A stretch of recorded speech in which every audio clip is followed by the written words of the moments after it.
sempurnakan selalu dalam segenap jalanku, memuliakan namamu.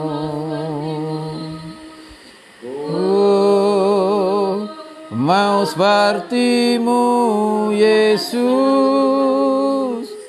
disempurnakan selalu dalam segenap jalanku, memuliakan namamu. Sekali lagi, ku mau sepertimu Yesus. Mau sepertimu Yesus,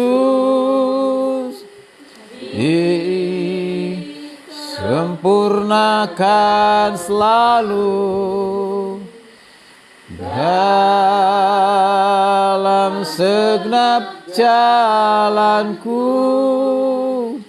memuliakan namamu, memuliakan namamu.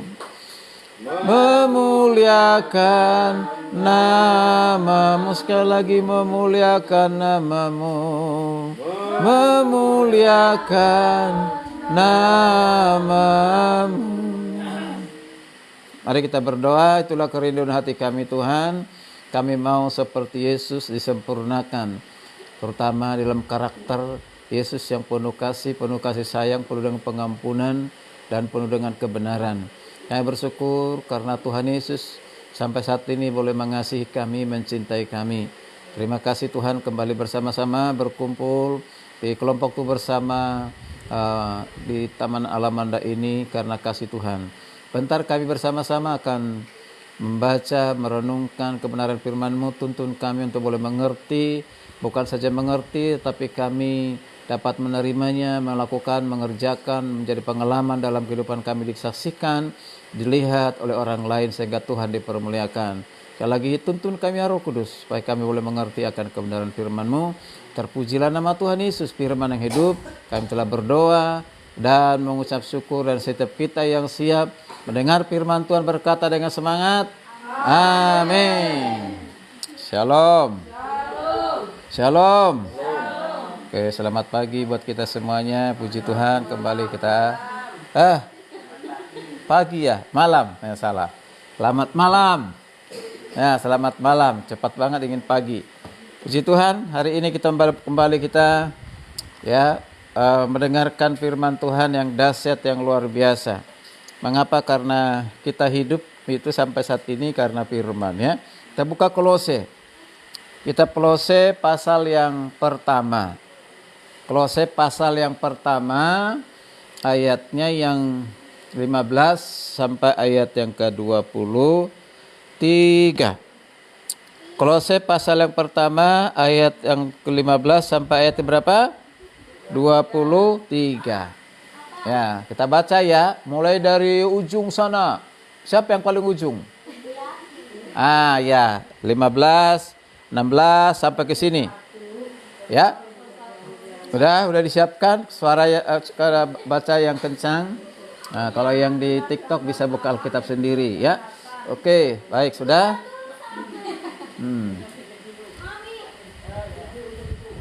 Mami Jerong, ayo cepat baca.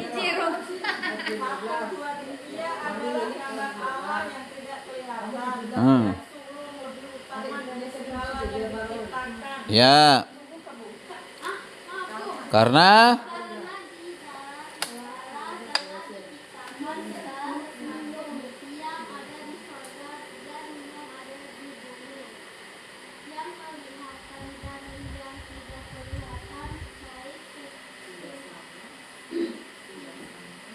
terus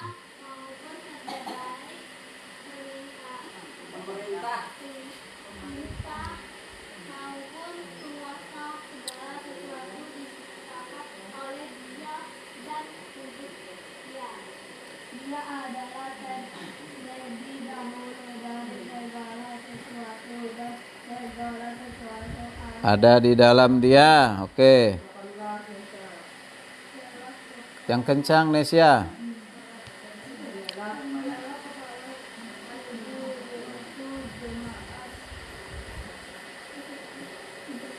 Ah,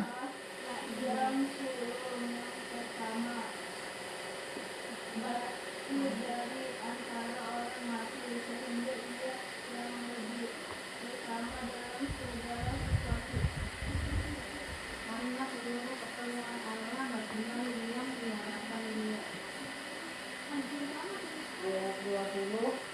Dan oleh Dialah ia memperdamaikan segala sesuatu dengan dirinya, baik yang ada di bumi maupun yang ada di surga, sesudah ia mengadakan pendamaian oleh darah salib Kristus. Juga kamu yang dahulu hidup jauh dari Allah dan memusuhinya dalam hati dan pikiran, seperti yang nyata dari perbuatan yang jahat. Sekarang diperdamaikannya di dalam tubuh jasmani Kristus oleh kematiannya, untuk menempatkan kamu kudus dan tak bercela dan tak bercacat di hadapannya. Sebab itu kamu harus bertekun dalam iman, tetap teguh dan tidak tergoncang, dan jangan mau digeser dari pengharapan Injil yang telah kamu dengar dan yang telah dikabarkan di seluruh alam di bawah langit, dan yang aku ini, Paulus, telah menjadi pelayannya. baca ayat 23, Bu. Jangan dibaca semua satu-satu ayat. Ada Paulus di situ. Ada Paulus. Nah. Ayo Ibu, Mbah. Ayat 23. Shalom, shalom, shalom. Ya, selamat beribadah juga. Terima kasih. Terima kasih untuk hadiahnya. Sudah? Bergoncang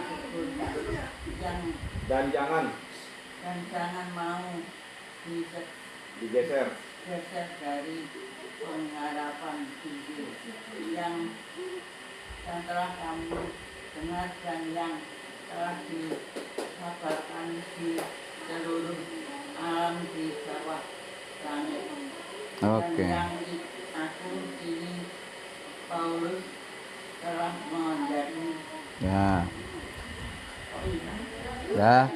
pelayannya. Baik, selamat malam Ibu Basi, makasih untuk hadiahnya. Baik, Kolose 1 ayat 15 sampai 23.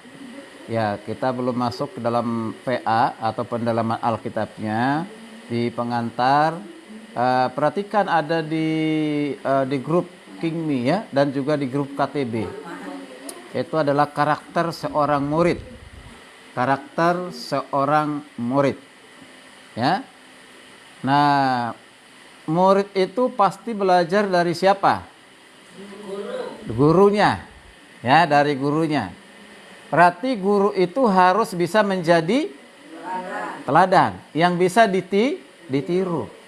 Ditiru bukan saja karena bisa mengajar, tapi ditiru juga karena apa?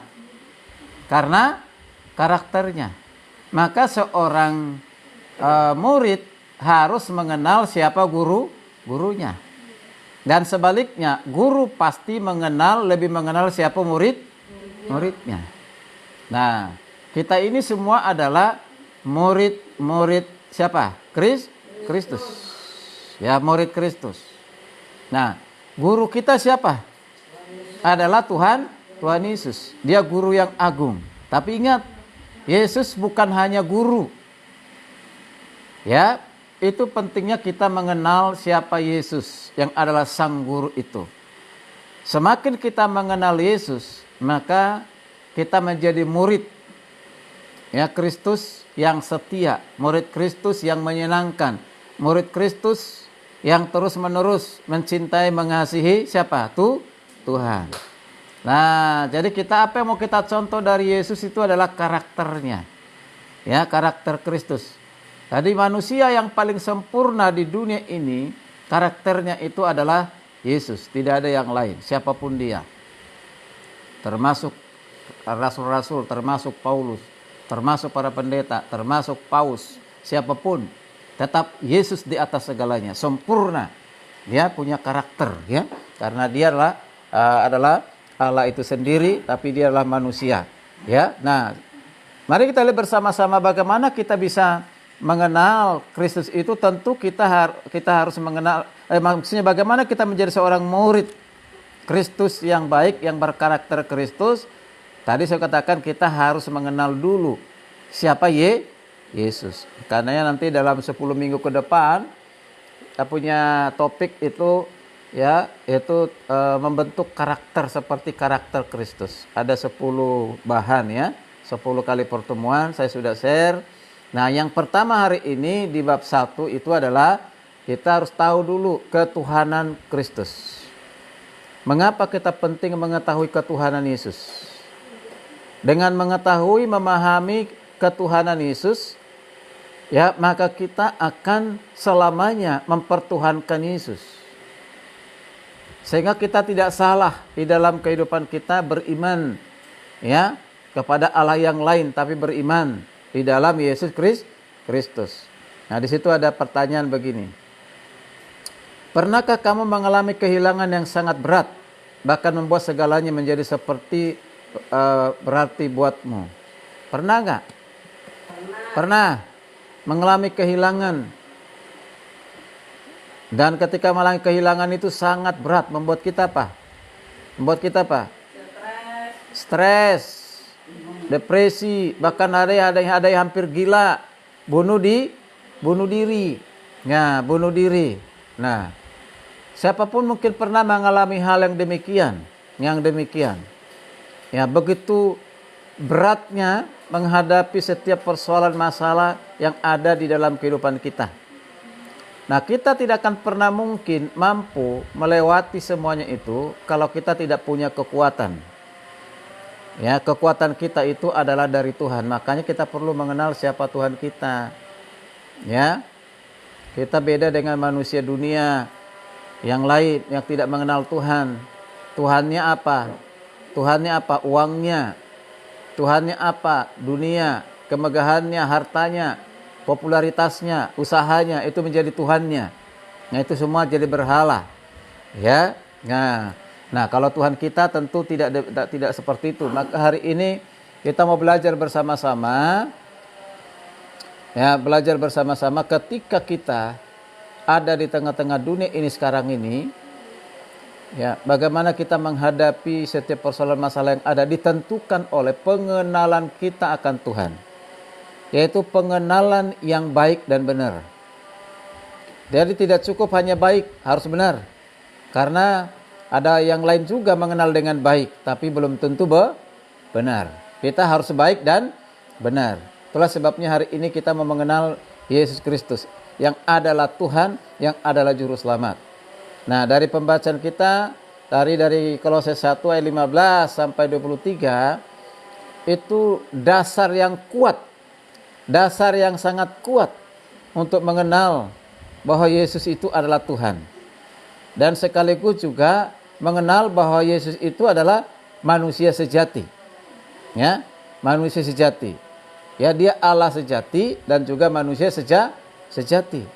Ya, nanti kita bisa melihat di situ lengkap di mana apa yang kita lihat yang menunjukkan keilahiannya dan di mana menunjukkan kemanusiaannya. Ya. Oke, mari kita perhatikan, kita hari ini hanya 4 pertanyaan. 4 pertanyaan.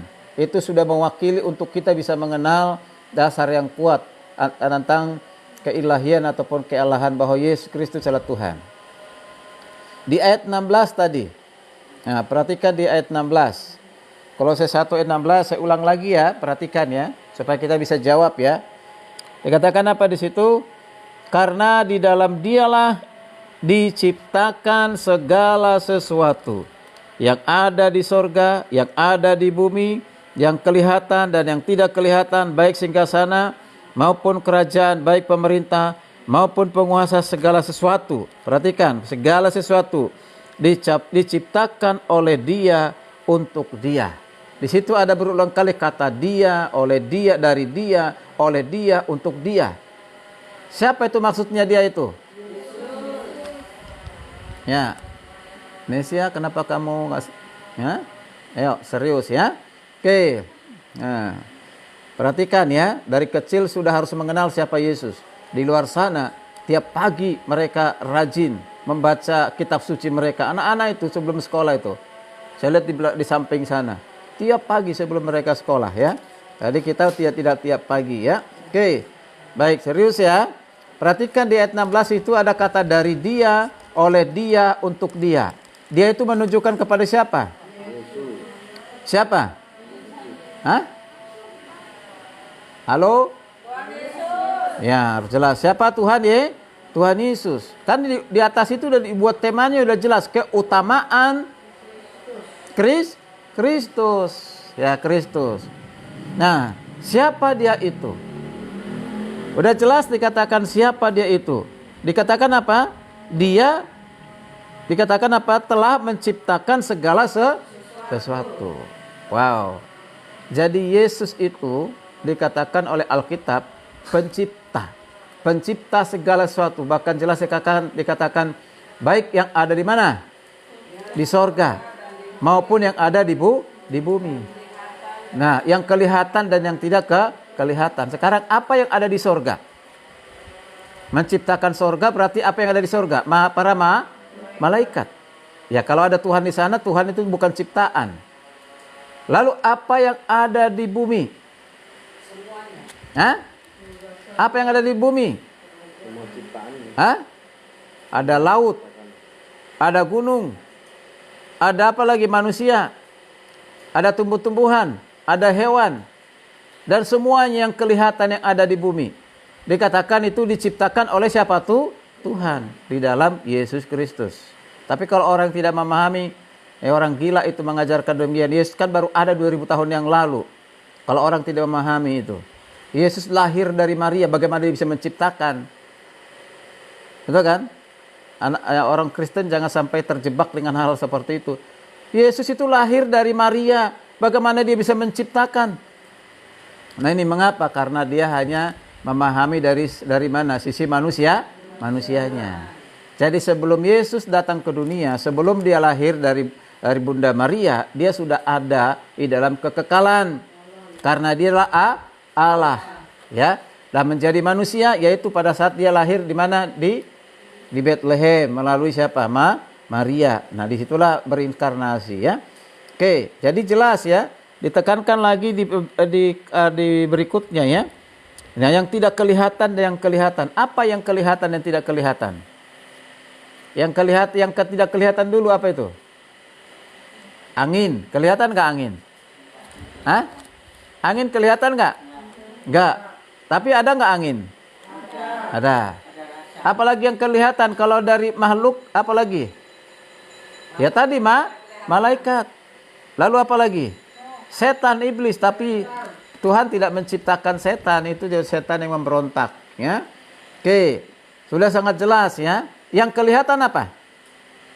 Manusia. Yang kelihatan apa? Manusia dan segala isi yang ada di bumi. Yang dikatakan Allah kuasa, apa itu lagunya? Melakukan segala perkara gitu ya. Apa lagunya? Allah Maha Kuasa, Dia ciptakan seisi dunia, atur segala masa. Allah Ya, itu kan jelas itu ya, bukan hanya seisi dunia, sebenarnya lebih tepat Dia ciptakan alam semesta. Kalau alam semesta berarti sudah termasuk isinya. Oke, udah jelas ya. Pertanyaan yang kedua ya. Jadi udah jelas di situ. Jangan pernah diragukan ya bahwa Yesus itu adalah benar-benar Tuhan. Ya, yang dapat menciptakan dari yang tidak ada menjadi ada itu adalah Tuhan. Yang berkuasa di bumi dan di sorga ada itu adalah Tuhan. Tidak mungkin ada ciptaan yang lain. Oke, berarti Yesus itu adalah Tuhan. Ayat kedua, ya, pertanyaan kedua. Saya ulang lagi membaca ayat 18-20, perhatikan ya. Ialah kepala tubuh, yaitu jemaat. Ialah yang sulung. Yang pertama bangkit dari antara orang mati, sehingga ia lebih utama dalam segala sesuatu. Karena seluruh kepenuhan Allah berkenan diam di dalam Dia, dan oleh Dialah Ia memperdamaikan segala sesuatu dengannya, baik yang ada di bumi maupun yang ada di sorga. Kemudian sesudah ia mengadakan perdamaian oleh darah salib Kristus. Perhatikan di situ pertanyaannya. Apa yang dilakukan oleh Yesus untuk jemaat? Apa yang dilakukan oleh Yesus untuk jemaat? Ya, kalau perhatikan, apa yang dilakukan? Dan bagaimana posisinya dalam kehidupan berjemaat? Posisinya Yesus dalam berjemaat itu apa dikatakan sebagai apa? Kepala. Ya, sebagai apa? Kepala. Kepala apa? Kepala tubuh, kepala gereja.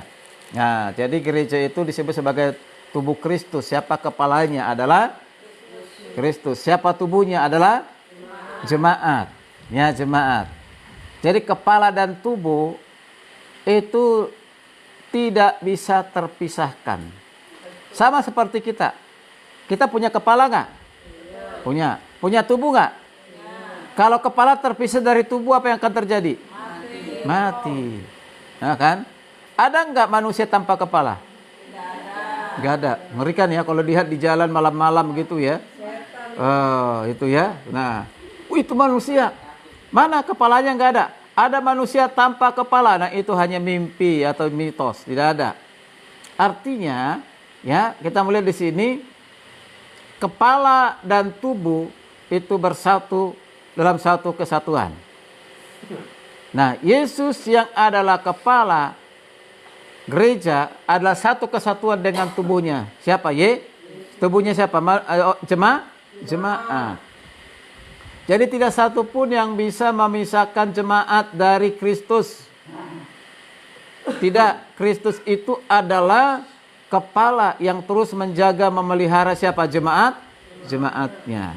Nah, jemaatnya. Lalu kita perhatikan di ayat yang ke-18 itu tadi.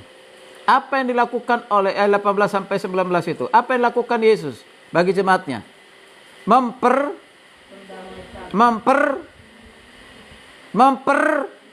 Masa nggak udah dibaca tadi? Nggak ada ya? Ya. Apa? Ini Paulus saja yang dekat nggak nyambung. Memperdamaikan. Bang. Ya, Yesus Kristus melalui kematiannya di salib, di kayu salib dikatakan kita diperdamaikan dengan Kristus, diperdamaikan dengan Allah. Jadi kita ini ya tadinya seteru, manusia semuanya manusia berdosa, seterunya Tuhan. Tapi setelah kematian Yesus, bagi yang percaya kepada kematian Yesus, nah kita sekarang menjadi apa? Bukan hanya menjadi sahabat, tetapi jadi apa? Anaknya. Ya, kita menjadi satu persekutuan dengan Tuhan Yesus. Ya, jadi sekutunya, itu ya, itu luar biasa. Selain diperdamaikan apa? Ada di situ kata yang sulung tentang apa Yesus yang sulung? Yesus yang sulung tentang apa? Yang sulung tentang apa di situ Yesus dikatakan? Yang sulung dari kebangkitan.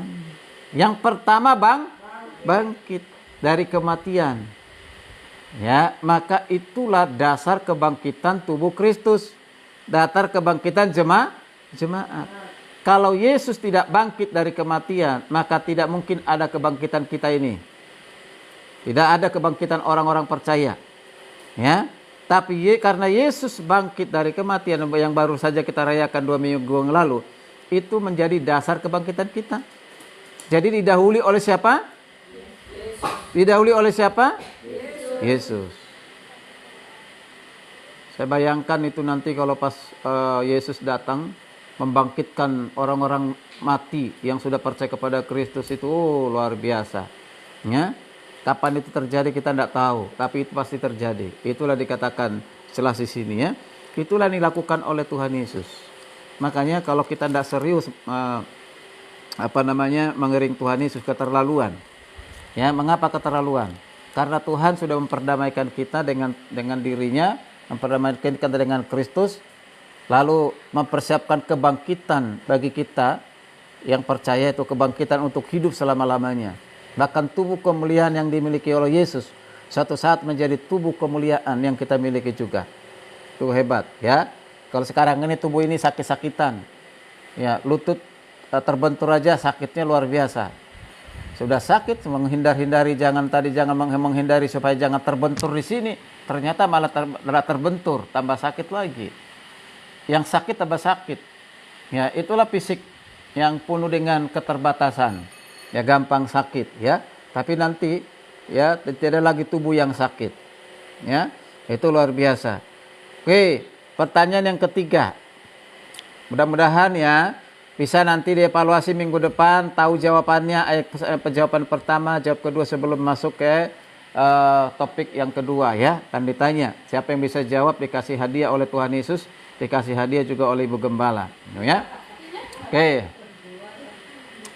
Ya, hadiahnya donat itu ya. Oke. Yang ketiga, perhatikan, saya baca lagi 21, 23 sambil dibaca pertanyaannya dan dengarkan firman Tuhan yang saya bacakan ya. Ayat berapa tadi? 21. Mana ayat Alkitabnya? Ini kalau angin ini terbang-terbang terus.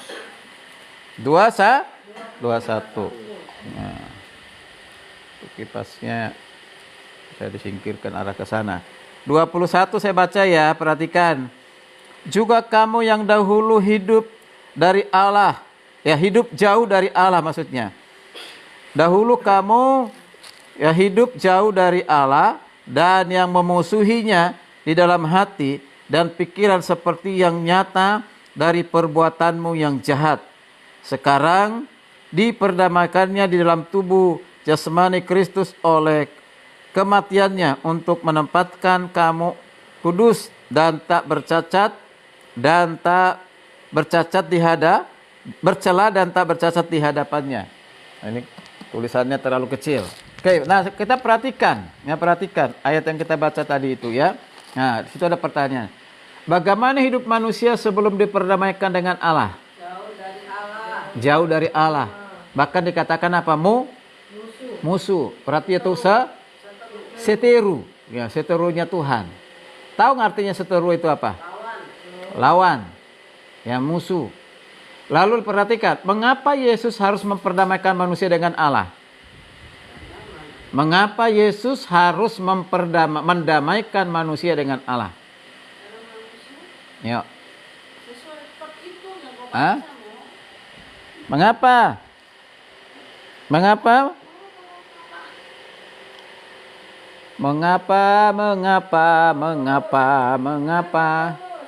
Ayo, Ona. Mengapa Yesus harus mendamaikan manusia dengan Allah? Ayo. Adakah jawaban?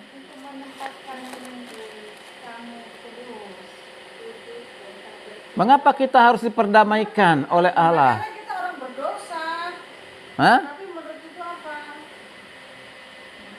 Mengapa? Kenapa kita perlu damai?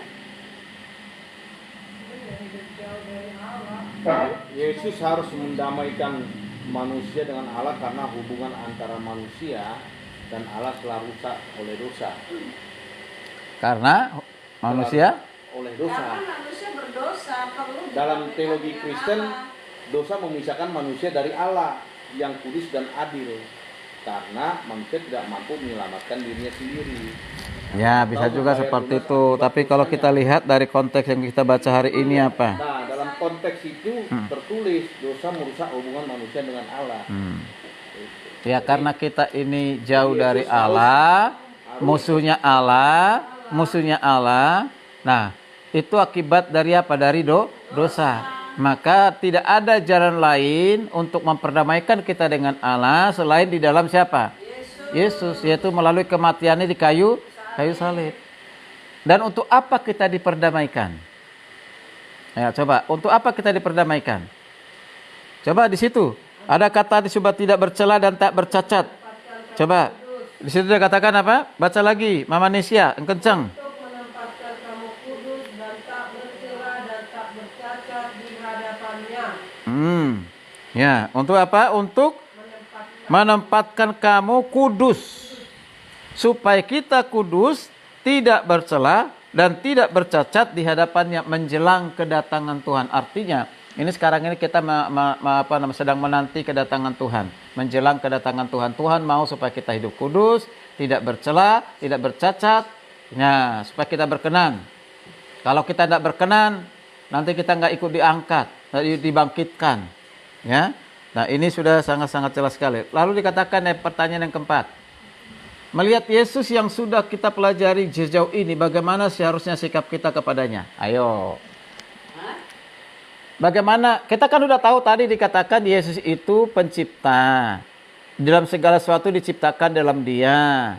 Baik yang ada di sorga maupun di bumi menunjukkan Dia Allah. Yang kedua, Dia adalah kepala tubuh. Yang ketiga, bahwa Yesus telah memperdamaikan kita dengan Allah melalui kematiannya.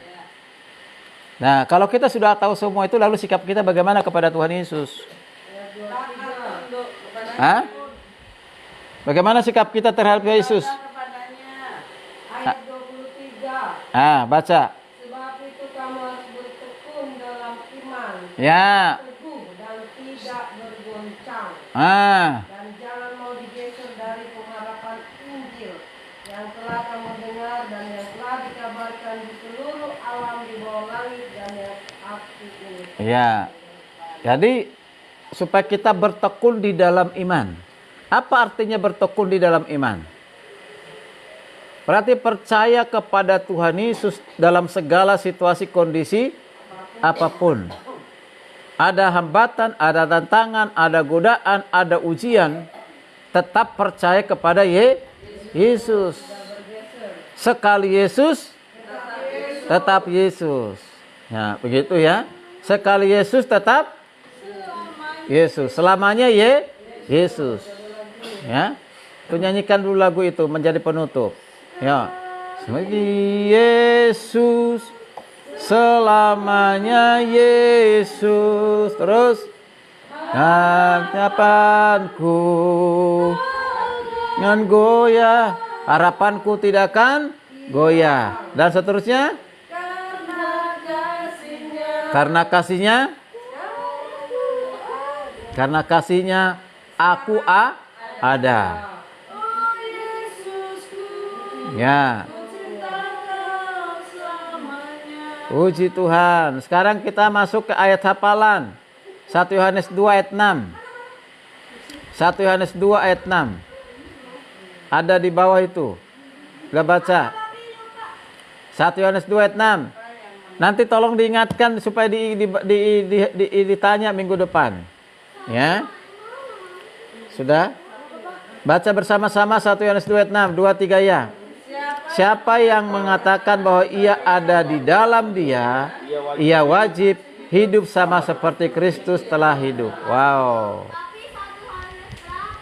1 Yohanes 2 ayat 6 sayang. 1 Yohanes 2 ayat 6. Udah? Hafal ya. Nanti kalau yang hafal, ya Mami kasih hadiah. Sudah? Coba kita cekar. Siapa yang mengatakan bahwa ia ada di dalam Dia, ia wajib hidup sama seperti Kristus telah hidup. Ya, oke. Hafal ya. Siapa yang mengatakan bahwa ia ada di dalam Dia, ia wajib hidup sama seperti Kristus telah hidup. Nah, itu ya. Ya, jadi kita perhatikan tuh. Ya, kita perhatikan. Jadi kita harus hidup sama seperti Yesus hidup. Nah, itu kesimpulan terakhir itu kan, jika Yesus bukan Tuhan atas segala sesuatu, maka Dia bukanlah Tuhan sama sekali. Perhatikan ya. Jika Yesus bukan Tuhan atas segala sesuatu, maka Dia bukan Tuhan sama sekali. Tapi yang kita tak pahami tadi, bahwa Yesus adalah Tuhan. Ya, Tuhan. Yang dikatakan menciptakan segala sesuatu. Yang menciptakan segala sesuatu itu hanya Tuhan. Maka kita harus menyembah Dia, meninggikan Dia, memuliakannya, bahkan terus menerus mengikuti karakter, belajar dari karakter Kristus, karakter yang mengasihi. Oke? Sudah? Sudah jelas? Oke, itu dibilang suruh nonton kesetaraan, menonton kesetaraan Yesus dengan Allah yang lain yang tidak kesetaraan dengan Allah yang tidak dapat dikatakan, yang tidak dapat dipertahankan karena dia menjadi manusia. Oke, baik. Jadi sekali lagi, sekalipun dia manusia, tetapi dia juga Allah yang sejati. Oke, puji Tuhan. Jadi 4 pertanyaan tadi memberkati kita mengenal lebih kuat siapa Yesus, ya. Ini sangat jelas, ya. Makasih. Tuhan Yesus memberkati, tetap semangat untuk belajar, antusias tuh belajar gitu loh. Orang yang ajaran sesat aja orang semangat, ya. Itu saksi-saksi Yehova itu, ya. Dan juga ada yang lain. Kita yang ada dalam kebenaran harusnya lebih semangat. Tuhan, serahkan kembali kepada worship leader, bersyukur atas firman Tuhan.